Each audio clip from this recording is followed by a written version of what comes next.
In the top stories, the CBI program is stronger, resilient, and more secure, says Prime Minister Drew. Condor Airlines returns to Tobago, and U.S. surgeons perform world's first whole eye transplant. Hello and welcome to the ZIZ Midday Newscast. Today is Friday, November 10th, 2023. I'm Scotty Hendrickson. Nationally, Prime Minister of St. Kitts and Nevis, Honorable Dr. Terence Drew, has rejected and condemned content disseminated by blogs SKN Times and IMI Daily as egregiously false and malicious. In a statement from the Office of the Prime Minister, it said that the posts were published on November 8, 2023, and alleged that the Citizen by Investment unit is grappling with significant challenges, particularly in meeting payments to service providers, and the once thriving Citizen by Investment CBI program may face foreclosure, plunging the nation into a severe financial crisis. The Prime Minister's statement further continues that the IMI Daily post quoted extensively from the SKN Times blog, but went further to attribute statements to the Prime Minister that he never made and penned other outright fabrications. He is quoted as saying, "I want to categorically state that these claims are entirely untrue, reckless, and appear to be fueled by ulterior motives. Our CBI program remains well-funded, well-managed, and has in fact seen improvements and increased in revenues under the guidance of our new administration. We have worked tirelessly to ensure transparency, efficiency, and the higher standards of due diligence in the processing of CBI applications and administration of CBI units, all to ensure its stability." According to the Prime Minister, the St. Kitts and Nevis CBI program is not facing closure. Head of the CBI unit, Michael Martin, is quoted as saying that the claims are untrue. Over the past few months, real estate developers, public benefactors, and high-value property owners have applied regularly to participate in the CBI program. Prime Minister Dr. Drew has said that the government's decision to raise minimum requirements was an intentional move to ensure that the CBI program maintains its reputation as a premium and secure investment option in the investor immigration industry. Prime Minister Dr. Terence Drew assures the public that the government of St. Kitts and Nevis stands steadfastly behind the CBI program and that it is stronger and more secure than ever. Swimmers representing the Federation of St. Kitts and Nevis at the upcoming 31st OECS Swimming Championship in St. Lucia, not the 13 as previously reported, departed the country on Wednesday. They left an intra-Caribbean Airways chartered flight from Cayenne Jet Lounge of the RLB International Airport. Here is more in this report from Andre Huey. Swimmers representing the Federation of St. Kitts and Nevis at the upcoming 31st OECS Swimming Championships in St. Lucia departed the country Wednesday on an Inter-Caribbean Airways chartered flight from the Cayenne Jet Lounge of the RLB International Airport. The swimmers, along with some of their parents and coaches from the St. Kitts and Nevis Aquatic Federation, gathered at the Cayenne Jet Lounge before their departure and were given a grand send-off by Sports Minister, the Honourable Samuel Duggins, Permanent Secretary in the Ministry of Sports, Valencia Saida, and Ambassador Kenneth Douglas. The Sports Minister addressed the swimmers, noting that while he expects them to win medals, he urged them to perform at their best. Put that at the top of your agenda. You're looking to win. Win medals, win, and become better. And with that, as a Minister of Sports, I'll be entirely happy to know that we have a champion team, regardless of any outcome. Sports Ambassador Kenneth Douglas said he was elated when he learned that a team of swimmers would be representing the Federation at the OECS Swimming Championships. And so when I received the call just yesterday to tell me about this, I was very, very elated. And so I'm happy to be here this morning. I want to congratulate all of the athletes, all of the coaches, all of the parents, everyone who have a part in this event, and I just want to wish you all of the luck in St. Lucia. Coach of the swimmers on Nevis, James Weeks, also encouraged the athletes to gain much from their experience at the OECS Championships, giving their best effort to represent the country. Winning right now is not the ultimate goal. What I am interested in is for them to see that conduit that can lead them to the path where they now would be able to win. Because to win, you have to first know and be able to accept failure. Because if you cannot accept failure, what are you going to do when you win? So it's a journey, and I'm glad that they are willing and able to do their best. But I don't want them to do their best. I want them to do a little bit more than their best.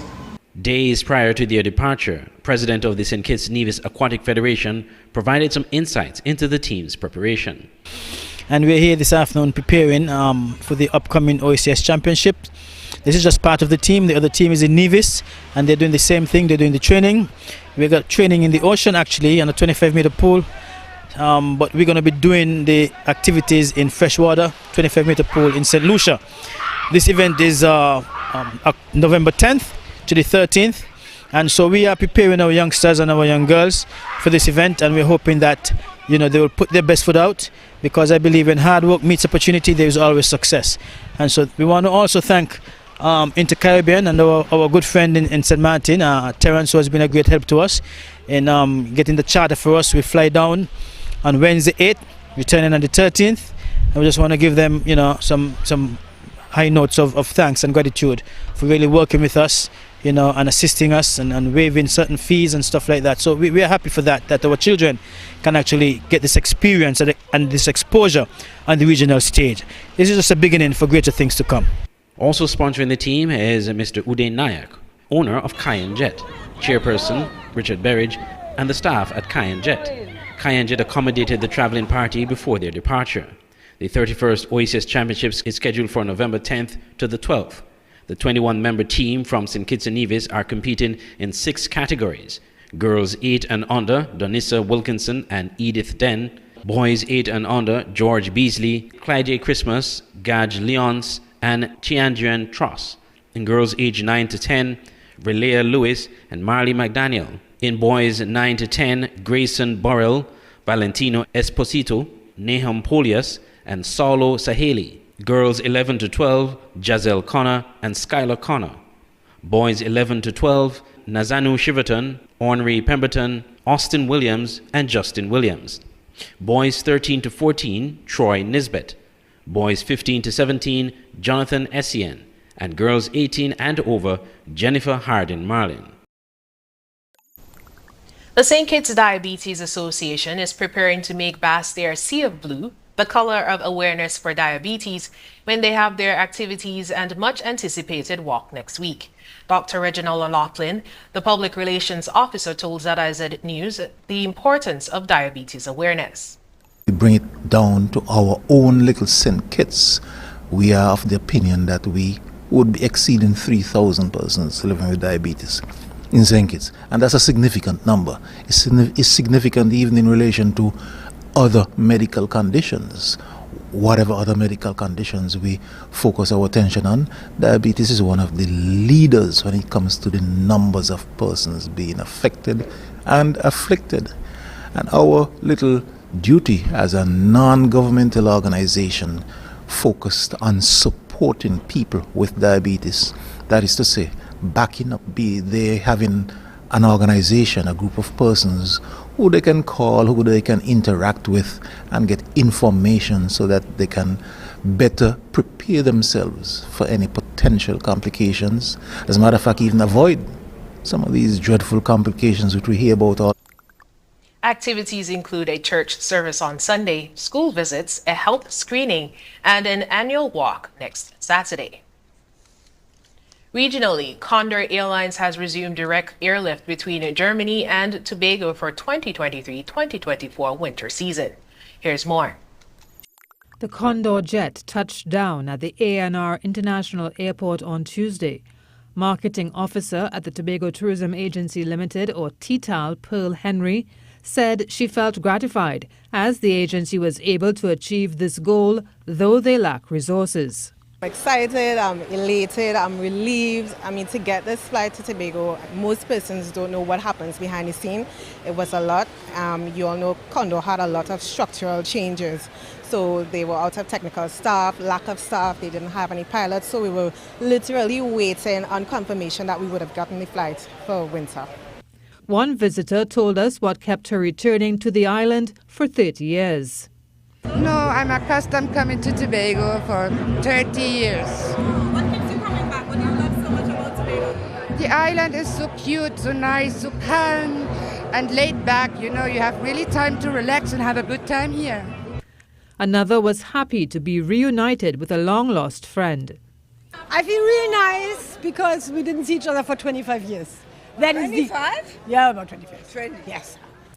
The TTAL marketing officer said that agencies are working assiduously to have Condor Airlines flights running throughout the year. Until this is negotiated, however, flights are scheduled to run weekly until April 9th, 2024. Karen Kozier-Phillip, TTT News. St. Lucia's National Consumer Affairs Department is reeling from their second break-in in many weeks, causing deep concerns among its staff. On the morning of Wednesday, November 8th, NCA employees arrived at work to find their premises in disarray. Here's more. The National Consumer Affairs Department has expressed grave concern and alarm after becoming victims of a second robbery in just 2 weeks. NCA Department Director Wendy Frederick shared her astonishment upon arriving at work on Wednesday, November 8th. She immediately noticed that their premises had been broken into as soon as she entered her office, which was left in a state of disarray. I realized that there was a door that is really closed. It was left open. Well, I thought it was left open until I walked into my office. I realized that the blinds were not how I left it when I left my office. When I moved it, I noticed that the window was open and then the stuff from my desk, like my door was damaged. And the culprits managed to escape with several valuable items, including laptops, a projector, and other office equipment. These stolen items are of significant value, and their absence has disrupted the department's smooth operation. Frederick emphasized that this marks the second robbery in a mere 2-week period, and there appears to be a concerning trend of businesses on their streets falling victim to theft. Frederick even hinted at a potential connection between the rising number of robberies and the approaching Christmas season. As a second break-in in 2 weeks, and what we've recognized, a few businesses in the area along that street have been broken into. So I guess it's the Christmas season. I mean, we're heading into Christmas. So, you know, I'm thinking that maybe they're more desperate now. The director conveyed that the department staff is currently grappling with the trauma of the situation and trying to come to terms with the break-in. While they had previously believed their building to be secure, the department is now in the process of re-evaluating and enhancing its security systems. We actually thought our building was secure enough, but realized that it's the key. So, you know, it's really, at this point, it's really traumatic for the staff. Mentally, they're still trying to pull it together, you know, to see how they can settle down to actually get some work done. Our greatest concern right now is how do we move forward, you know, to get new equipment, how do we secure it? The National Consumer Affairs Department is ensuring their staff receives the support they need during this challenging time. Kira St. Rose, NBC Prime.